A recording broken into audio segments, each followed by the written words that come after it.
सरपंच साहब हम लूट गए, हम बर्बाद हो गए, हमारे बाल बच्चे भूखे मर जाएंगे। पिछले साल की तरह इस साल भी खेत से फसल का एक दाना भी नहीं।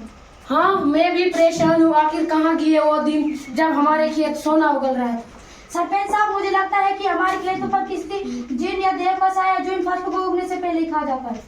हाँ, हमें भी लगता है। हमें भी लगता है। पिछले दिनों एक दरवेश ने भी मुझसे यही कहा था। अगर ये बात है तो हमें किसी पीर बाबा की मदद लेनी चाहिए। सरपंच साहब, मुझे लगता है कि हमारे खेतों की मिट्टी खराब हो गई है, बीमारी लग गई है। परसों रेडियो पर एक माहिर कह रहा था कि हमारी मिट्टी की हमें वक्त वक्त पर जांच करवानी चाहिए, क्योंकि कहीं वजूहात के बिना पर हमारी मिट्टी फसल देने के काबिल न रहती है। और इस बारे में मेरी बात माहिर के साथ हुई है। चार जमाई क्या बड़ी, अरे दिमाग खराब होने लगा है इसका। तौबा तौबा। सुन छोरे, ये सब शामत तुम जैसे सरपीरू की वजह से आई। भला मिट्टी में कैसे बीमारी लग सकती है? गांव के तमाम किसानों को इत्तला दी जाती है कि वो कल सुबह बड़े खेत में जमा हो जाए। कल माहिरीन की टीम मिट्टी की जांच का जायजा लेने के लिए आएगी। नहीं सरपंच साहब, हम नहीं जाएंगे। नहीं जाएंगे। मेरे किसान भाइयों, मैं जानता हूँ कि ये लोग हमारे खेत को देव से आजाद नहीं कर पाएंगे, लेकिन वहाँ जाने में हर्ज ही क्या है? साहब जी, हमारे ख्याल से इन खेतों पर किसी मनहूस देव का साया है। हम सोच रहे थे कि यहाँ पर किसी बड़े पीर बाबा को बुलाया जाए। देखिए सरपंच साहब, खेतों पर किसी जिन या देव का साया वाया कुछ नहीं है। अभी मैं आपको बताता हूँ कि आपके खेत बांझ क्यों हो गए। साहब, आपके खेत बीमार हो गए। हाँ, इस मिट्टी को एक खतरनाक सी बीमारी लग गई। पॉलीथीन लिफाफों से देखिए, बिना सोचे समझे खेतों में डालने से यही होता है। ये खतरनाक सी बीमारी जमीन के अंदर रहकर आसपास की मिट्टी को भी जहरीला बना देती। मिट्टी में तो पॉलीथीन सड़ जाता है। नहीं, बिल्कुल नहीं। साइंसदानों का कहना है कि पॉलीथीन 300 साल तक सड़ या गल नहीं सकता है। पॉलीथीन इंसानों के साथ साथ जानवर और मवेशियों को भी जानलेवा साबित कर लेता है। मगर वो कैसे? पॉलीथीन सदा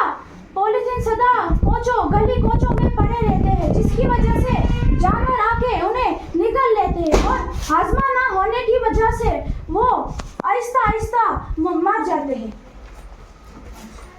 साहब जी, मगर हम तो पॉलीथीन लिफाफों में सब्जियां, दूध, दवाइयाँ एक जगह से दूसरी जगह ले जाते हैं। क्या इन चीजों पर भी इस पॉलीथीन का कोई असर पड़ता है? हाँ, हम खाने पीने की चीजें लाते हैं, जिसकी वजह से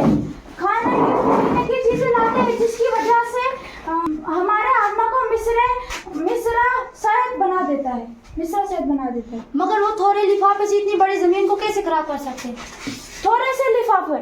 आजकल का कहना है कि पॉलीथीन काफी मिकदार में फरोख्त हो रहे हैं। अमेरिका के एक एजेंसी का कहना है कि हर साल 10 खरब पॉलीथीन फरोख्त किए जाते हैं और जिनके सिर्फ फीसद हिस्सा ही जाया होता है। मेरे किसान भाइयों, मुझे लगता है ये सब कुछ ठीक ही कह रहे हैं। हम खुद अपने खेतों के दुश्मन बन गए हैं। हाँ, देखिए सरपंच साहब, मैं जिन को जून मंदिर से भगा सकते हैं, लेकिन पॉलीथीन का एक ऐसा जिन है उसने पूरे देश में अपना मनहूस साया लगा दिया है। अब जो कहा गया हम करने के लिए तैयार, लेकिन सिर्फ हमें इतना बताइए कि पॉलीथीन बिड़ा को कैसे छुटकारा पा सके। आप एक साथ होके आवाज दो और सरकार को इस बात पर मजबूर करो कि पॉलीथीन को पाबंद लगानी चाहिए। आवाज दो, पॉलीथीन जिनको खत्म करो। पॉलीथीन जिनको खत्म करो। आवाज दो, पॉलीथीन जिनको खत्म करो। आवाज दो, पॉलीथीन जिनको आवाज दो, पॉलीथीन जिनको आवाज दो, पॉलीथीन जिनको